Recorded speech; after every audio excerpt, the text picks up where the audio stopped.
Hey everybody, it's Howard from AVtransfers. I've got some interesting format here to digitize. It's a cartridge film, an endless loop. This is about a 400-foot reel, and I need to digitize this. I can't do it in here. I'm gonna have to get it out. So let's see what I do. I got it to the end of the reel, and I cut it where the beginning and the end join, and now I'm going to try and reel it without breaking the box, because the box is impossible to open unless I smash it, and I don't want to do that. I'm going to try and pull it out. So let's see what happens.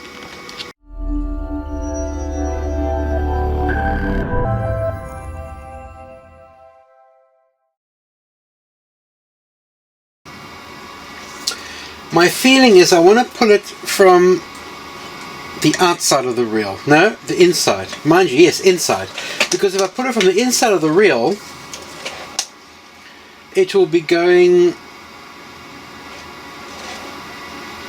to the end of the film. So like that, yeah. So let's see if we can do that, if that will work. This is just a spare reel I've got here. Obviously I'll have to just return the film to the client on a spare reel, because there's no other way to do this without causing grief. Now I'm being very optimistic here. Perhaps too optimistic.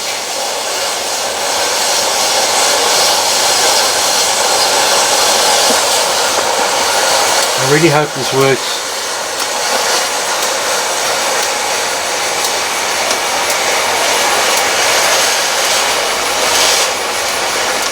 Oh, no. Oh, no, that does not feel good. That does not feel good. That is tightened up way too much. Okay, don't like the feel of that. So, okay, so from what I can tell, this reel that I've got here does not like being played too fast. And what I've also discovered is that the reel inside is on a little platter. So the film that's on the bottom here is actually on a platter. Now the problem with that is that when it's upright, the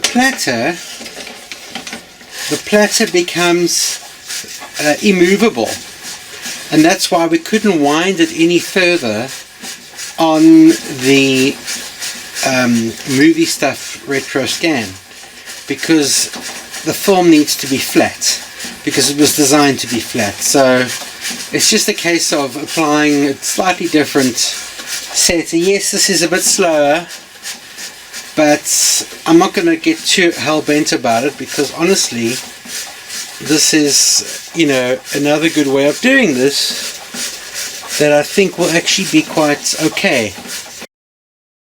I was kind of hoping the turntable would have enough torque on its own that I wouldn't have to help it, but you know, it's not the first time I've used the old turntable system for doing this kind of weird and wonderful stuff. So the problem was, when it was vertical, my fingers are going a bit wonky. When it was vertical, it was just making too much tension on the reel. So I mean, there's no way this will ever be played back in the original hardware again, so I need to just digitize this. I'm trying to work out if there's sound on here or not.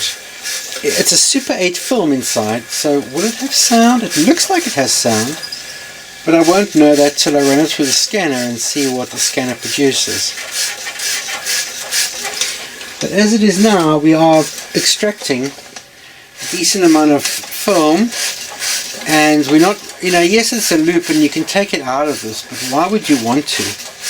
You know, the chances of it getting tangled and snapped and damaged and broken are much higher than if you just do it like this. So I'm guessing I'll speed up this video now.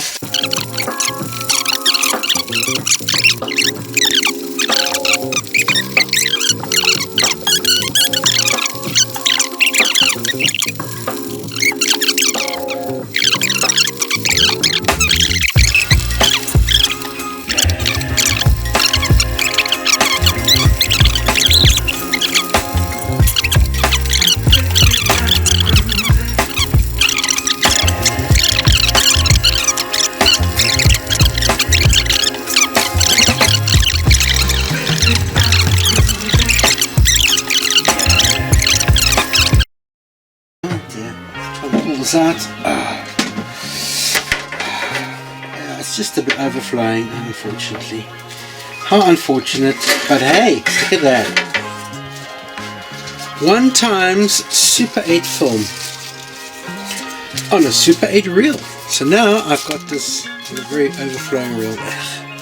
Okay, but that looks good. Okay, so there you go. Okay, and being a film without any joints, now it was just too much film. So now I'm winding it off onto that reel, and then I'll wind it back onto a bigger reel for transfer.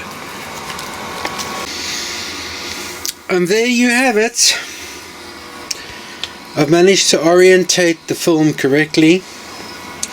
It's going through the scanner, and it's going through to computer. After the transfer, I'll have to export it and then extract the sound, because you don't see a lot of optical Super 8 sound, and that's what we got in this case. But just another process for another type of transfer here at AVtransfers.co.uk. So thanks for watching. Have a good one. Okay, so here we are. We've scanned the film. There it is. There's your soundtrack on the right hand side, and now it's been converted into a WAV file, and then from there it will be matched up to the master file. There'll be a preview file with the correct sync, and then there'll be a WAV file which I'll sync up to the original scan of that, which is a 2K scan of that program, which ultimately was done on 405 line black and white TV. But that's the software, which is busy doing the clever part at the end.